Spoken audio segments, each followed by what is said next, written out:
Dengan nama ilmiah Malayophyton reticulatus, ular ini bisa mencapai 10 meter di alam liar. Dengan pola kulitnya yang rumit dan geometris, ular ini tak hanya raksasa, tapi juga mempesona. Namun di balik keindahannya, tersembunyi keganasan. Ia tidak bergantung pada bisa untuk melumpuhkan mangsanya. Sebaliknya, ia melilitkan tubuhnya, memperketat cengkeramannya. Piton ini adalah pemangsa puncak. Mereka mampu menumbangkan hewan besar seperti babi hutan, rusa, bahkan manusia. Mereka mengintai di air dan di darat, bergerak dalam keheningan yang mematikan, menunggu saat yang tepat untuk menyerang. Bang, ini ada yang bertanya ini. Kemarin juga ada warga ya yang bertanya, belum sempat dijawab juga sama abang ya. Iya. Kalau misalkan ada orang yang terlilit oleh ular sanca yang gede, Ya. itu cara mengatasinya gimana biar terlepas dari lilitan ular tersebut? Wah. Kasih tips dong, Bang. Mantap banget itu. Tuh, nanti saya kasih video-video yang lama juga kayaknya ini. Cara mengatasi lilitan ular sanca atau piton.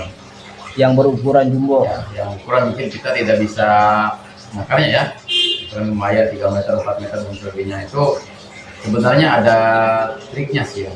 Ada caranya ya. Iya. Kita salah apa aja, kita nyawa yang bisa nyangkut. Karena kan lilitannya lumayan. Jadi kalau ciri khas piton itu emang dari lilitan. Dia sesudah dapat mangsa, menggigit mangsa, mencekar mangsa, itu efeknya langsung Melilit. iya, bahkan sampai kencang-kencangnya. Semakin kita bergerak, semakin kencang dia melilitnya. Makanya yang banyak orang yang tidak tertolong ya. Nah, jadi cara melepaskannya itu, kalau trik saya, ini saya ya, pemula. Kita sama-sama belajar aja penontonnya, teman-teman. Jadi untuk trik, kalau kita posisi terlilit ular sanca yang emang lumayan besar, apabila kena leher, usahakan itu jangan sampai kita lepas dari tangan kita. Nah, nih di tangan sebelah kita sini tuh. Untuk apa? Karena ini buat menahan dari lilitan. Jadi ada ruang. Jadi kalau kita tanpa ini kita kena leher, semua kan otomatis kita susah buat nafas. Betul. Ya kan, susah buat nafas kan, otomatis kita ya kan bisa nafas kalau alam. Tapi kalau kita dengan adanya sebelah tangan kita, yang satu mungkin kita bisa menahan dari kepalanya, lalu kita buat tahan ini.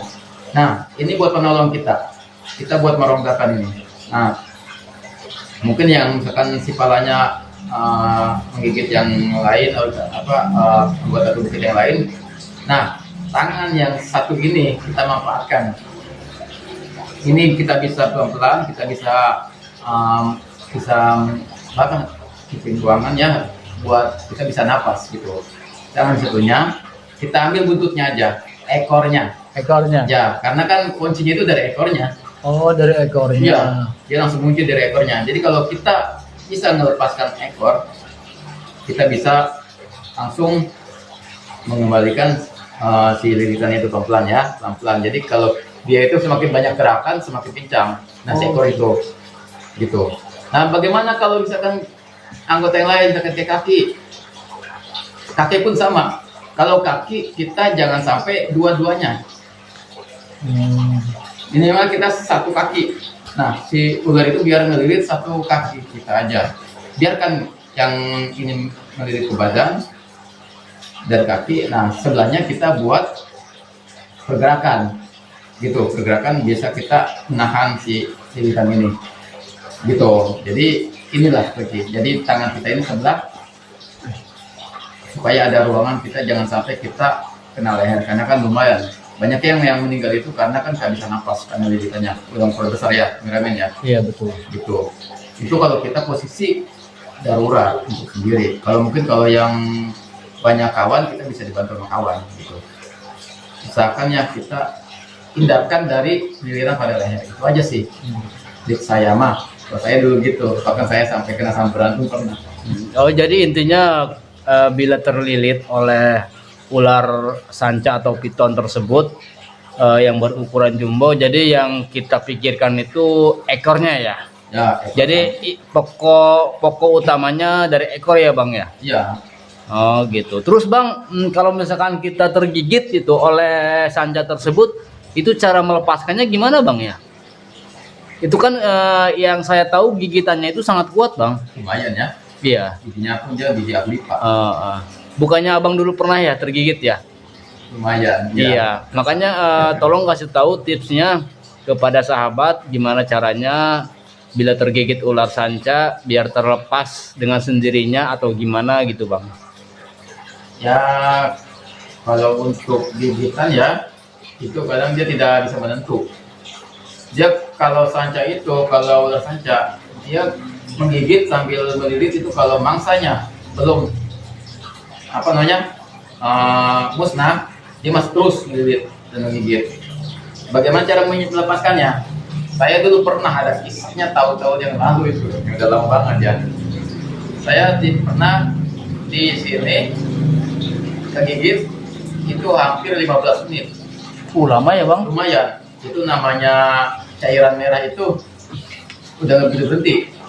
Gitu. Mungkin nanti saya kasih fotonya lah, saya cantumin di video ini nanti. Ya kameramen ya, nanti siapin aja ya. Ya siap. Jadi saya diamin dulu, si ular itu biarin aja. Karena saya udah siap badan. Si lilitannya itu ke badan, saya nggak kasih ke leher.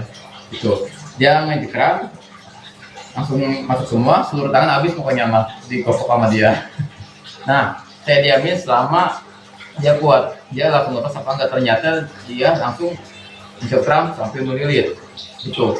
15 menitan ada 15 menitan. Nah, saking saya keselnya, itu kalau tips saya dulu, saya ambil bak berisi air penuh, saya masukin ke dalam air. Biarkan aja itu, biarkan dia ini, nah, dia lepas sendiri. Itu yang saya tahu kalau tips dari saya. Gitu, karena semakin dia bergerak semakin kencang gigitannya itu, semakin lumayan, semakin dalam si gigi itu, karena kan dia gini nyangkut. Dan jangan sekali-kali kalau kita tergigit ular sanca kita tarik tangan kita, jangan sekali-kali. Kan ada ya suka refleks ya, Iya, gigit, langsung ditarik, ada dengan refleks, itu jangan teman-teman, bahaya. Bahaya ya bang. Ya, karena bisa mengakibatkan sobek pada daging-daging kita, kulit-kulit kita, itu yang bahayanya. Jadi diamkan saja. Gitu. Iya, pakai saya gitu. Terus bang itu kan tips bila di rumah itu ya, bila tergigitnya di dalam rumah. Tapi kalau tergigitnya di dalam hutan, kondisinya nggak ada air, itu gimana bang ya? Ini sangat air. Ya. Kalau kondisinya nggak ada air, Ya. yang mungkin ya cara-cara terakhir mudorot kita, cara kepepet rasanya mah. Pasrah kayak gimana? Ya pasrah aja lah pokoknya mah. Tapi jangan pasrah. Jadi kita diamin dulu, kita sambil cari akal. Tapi kita biasa ya, kita harus waspada terhadap lilitannya. Apakah ini bisa diselamatkan tangan kita di ini bisa terbebas dari lilitannya. Nah, otomatis kan kayak gitu susah juga ya lumayan ya. Biarkan kita lepas dulu si ekornya tadi, ekor lepas. Tarik, kalau kita lepas ekor, misalkan ini kita ambil aja nih tangan ini di kepalanya. Jadi kita pakai alat kayu di sininya pelan-pelan, karena kan bisa mengakibatkan sobek. Kita tarik pelan-pelan. Nah, biarkan nanti sih dia kan kalau kita udah ambil kepalanya, dia bisa terlepas lah, karena kan ketarik dengan kita. Pelan-pelan, jadi jangan sampai kita tarik, karena kan pasti kita bakal luka. Meskipun kita lepas juga, kita udah luka. Nah, jadi usahakan kita jangan sampai tarik malah mengakibatkan sobek atau luka. Jadi kita ambil. Tapi kalau di alam mah kalau nggak langsung ini mah biasa aja sih, sebentar doang. Gitu. Cuman yang menyita itu kan langsung nancep gini, udah. Saya beberapa kali tuh kena strike ular sanca. Cuman yang 2 kali doang itu yang saya alami tanpa lepas gitu. Nah juga gitu. Jadi gigit sebentar langsung kadang bisa lepas lagi, dia lepas sendiri gitu. Ada yang lama, mungkin kayak ada air ya. Kalau enggak kasih ini aja. Kalau emang nggak ada air, kasih minyak wangi. Minyak Ya, wangi. minyak wangi yang beralkohol ya. Jadi semprotkan pada area hidungnya, kameramen. Area hidungnya ya. Ya, area hidungnya kita semprotkan. Nah, nanti dia bakal terlepas lama-lama karena kan alkohol itu. Jadi bau alkohol itu. Jadi bakal lepas itu. Oh, seperti itu. Ya. Oke, sampai segitu aja. Sampai jumpa di selanjutnya lagi. Assalamualaikum warahmatullahi wabarakatuh.